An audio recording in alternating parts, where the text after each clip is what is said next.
hold times. We got close, but it never got quite that bad. And again, that's because we anticipated, how this was going to go staffing virtually. We got all the kiosks out of the organizations helping people. And, we held off, and not a small thing. I know a lot of people were really worried about this was going to go. The reason I wanted to put this is all of you. We're part of that effort. Double what needed to happen. That's so we are now all safer. So congratulations. We talked much about the number of our hospitals. They call our hospitals are very interested in achieving. It involves a lot of testing that we have to do under IT systems. That work that we have to do. And, we certainly own some of the responsibility for that, as of course do partners both in the organization and partners that helped us implement. Right? That's typically the story with projects like this.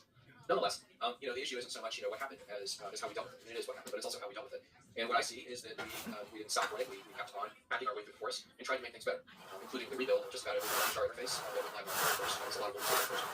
And so, I'm about to the CEO, so and just a little bit about, how we saw things. And what I shared with that group is, if you think back to the first Epic Go Live that we had, and I think we talked about some of this in the town hall meeting, but if I think about how we did back in 2012 at BW, we had like a 20-30% nothing being seen rate in the emergency department. That's insane. It should be under 2%. Right? That's a deeply dysfunctional public health crisis level. You can't do that in an emergency department. That's a disaster, like truly a disaster. And it was bad. My group back then did not drop a bill for many weeks. It took us a long time to dig out of that situation.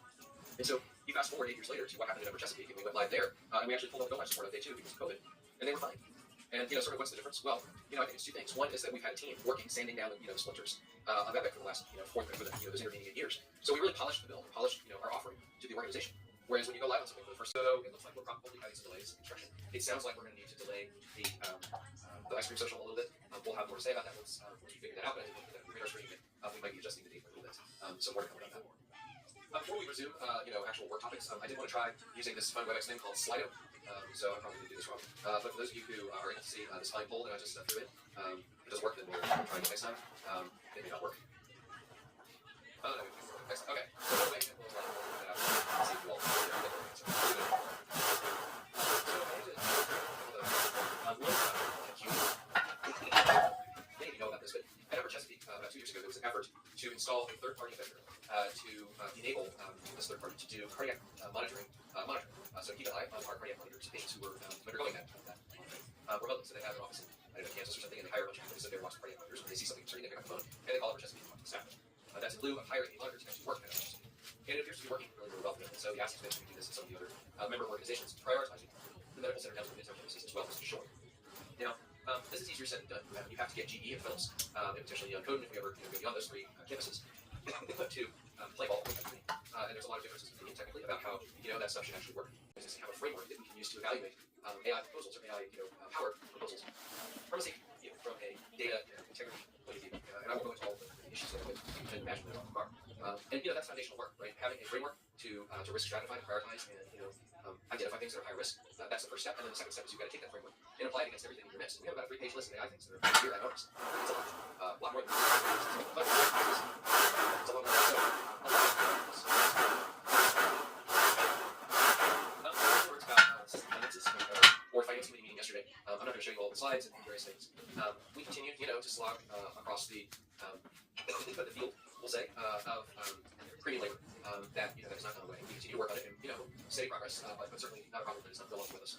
And of course, the other big expense comes up as supplies. But really, all that is the cost of actually taking care of patients. So if you look at this in short and talk about the support, their volumes are up, and when their volumes are up, our expenses go up because it takes more gauze, and more band-aids, and more Foley catheters, and more whatever to take care of people in the hospital. And that's one of the things about the real rate setting system that is the subject of a very interesting conversation. So that's one piece of the story. The other piece of the story that was actually, as I watch all these other alternative cane bars scroll through the chat, so I spent last weekend in Chicago with my best friend. We live in different cities, and we wanted to meet up and catch up and share a little bit about what's going on in our lives and talk to each other. I've known this guy since first grade, and we ended up on middle school together, and we've been through a lot together. And what I wanted to say is, I really encourage all of you to think about your adult friends. It's so important to be able to talk to your adult friends. Work life.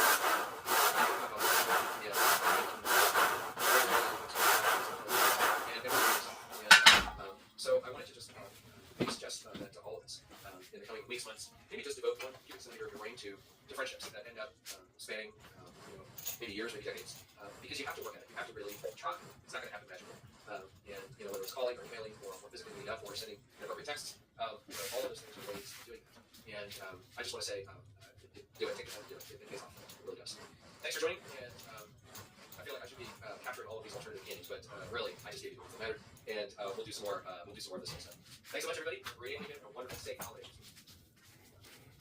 Thanks, everybody. Thanks for joining us.